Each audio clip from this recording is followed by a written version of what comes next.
Le Conseil des ministres s'est réuni ce mercredi 10 avril 2019 sous la présidence de M. Patrice Talon, président de la République, chef de l'État et chef du gouvernement. Au cours de la séance, les décisions ci-après ont été prises. Au titre des mesures normatives, mise en place de l'Agence nationale de mécanisation agricole ANAMA. Le gouvernement, à travers son programme d'action, met en œuvre une politique agricole visant à faire du secteur le principal levier de développement économique, de garantie de la sécurité alimentaire et nutritionnelle, ainsi qu'un pôle essentiel de création d'emplois. Or, le secteur, en dépit de l'augmentation constante de la production, reste confronté à de nombreuses difficultés liées, entre autres, à un faible niveau de mécanisation agricole. C'est en vue d'améliorer notablement les outils de travail et par la suite les rendements à travers l'utilisation de matériel agricole adapté aux conditions agro-pédologiques de nos terroirs que le Conseil a adopté le décret portant approbation des statuts de l'Agence nationale de mécanisation agricole. L'opérationnalisation de cette agence permettra de relever à terme les défis actuels et futurs afin de faire face aux nouveaux enjeux du secteur, l'objectif visé étant de rendre notre agriculture plus compétitive. Agrément de société au régime préférentiel du Code des investissements. Le Conseil des ministres a adopté les décrets portant agrément au régime C du Code des investissements de la société Dongako Textile Sarl pour son projet d'installation d'une usine de fabrication de textiles, de la société Dongako Raffinerie d'huile végétale pour son projet d'installation d'une usine de fabrication d'huile végétale, de la société Dongako Savon Détergent Cosmétique Sarl pour son projet d'installation d'une usine de fabrication de savon de toilette, de savon de lessive et de détergent, et enfin de la société Dongako Papier Sarl pour son projet d'installation d'une usine de fabrication de papier rame et de papier toilette. Toutes ces sociétés seront installées à Semekoji, dans le département de Lomé, et vont générer plus de 400 emplois permanents. Au titre des communications, études pour l'aménagement et le bitumage de la route nationale RN36, axe Ouadon-Adjara-Méridionou-Porto Novo, y compris les bretelles. Le projet d'aménagement et du bitumage de cette route et de ces bretelles pour un linéaire de 18,5 km participe de la volonté du gouvernement d'en améliorer la praticabilité, d'assurer la construction d'ouvrages et de drainage d'assainissement dans les localités traversées, d'absorber l'augmentation du trafic routier et de faciliter les échanges avec le Nigeria voisin. À l'issue des consultations, le bureau ASEP a été retenu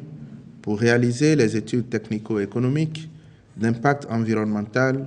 social et de sécurité routière en vue de la réalisation diligente de l'ouvrage. Cession des usines de décortiquage du riz paddy de Malanville et de Glazoué au profit de la société de transformation de riz Sobetri SA. Lors du Conseil des ministres, en sa séance du 19 octobre 2016, il avait été décidé de procéder à la cession intégrale des usines de transformation des produits agricoles et des 2 rizeries de Glazoué et de Malanville actuellement à l'arrêt, afin qu'elles soient réhabilitées pour contribuer par leur potentiel au renforcement du tissu industriel de notre pays. Mais l'appel d'offres lancé à cet effet le 18 août 2017 s'est révélé infructueux, car les offres financières reçues étaient largement en deçà des prix d'acquisition et d'installation des usines. C'est alors que la Sobetri SA, qui avait déjà fait les meilleures offres financières pour les 2 usines de riz, soit un montant de 300 millions de francs CFA chacune, a manifesté son intérêt pour leur acquisition à un prix revu à la hausse. Ainsi, le 14 décembre 2018, elle a soumis une proposition contenant une offre financière globale d'1,5 milliard de francs CFA, une mise aux normes internationales des 2 rizeries pour une capacité de production de 4 tonnes l'heure, soit 24 000 tonnes par usine et par an, et 48 000 tonnes au total pour les 2 usines. Un investissement de 10 milliards de francs CFA, pour la rénovation, le démarrage des activités et la création de 220 emplois directs et 800 emplois indirects. Un engagement pour la construction, dans un délai de 2 ans après la date de démarrage,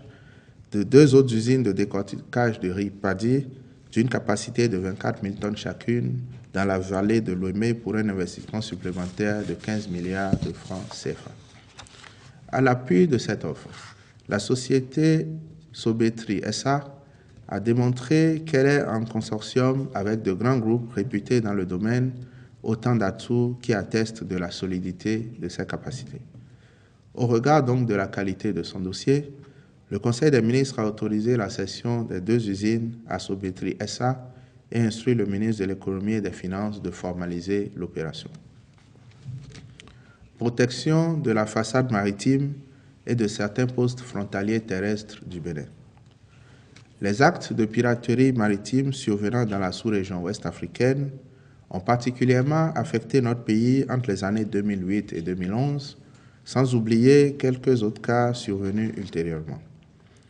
Une telle situation exige une surveillance permanente de nos frontières terrestres et maritimes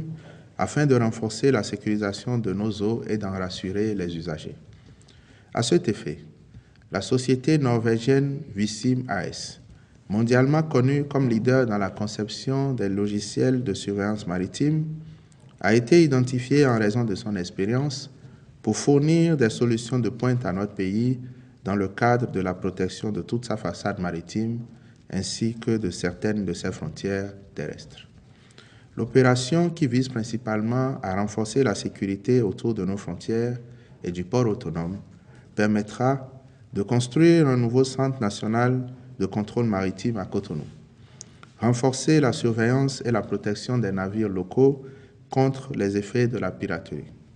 surveiller les zones de pollution et détecter les pollutions en mer, améliorer la sécurité et la sûreté du trafic maritime sur le lac Nokoué et nos rivières intérieures. Les solutions que propose la société Vissim AS prennent également en compte le déploiement de radars appropriés le long de la côte béninoise de Grand Popo à Semekrake et ce, jusqu'à la zone économique exclusive afin de mieux lutter contre la pêche illégale et les autres activités répréhensibles des bateaux mouillants dans les eaux béninoises. Je vous remercie.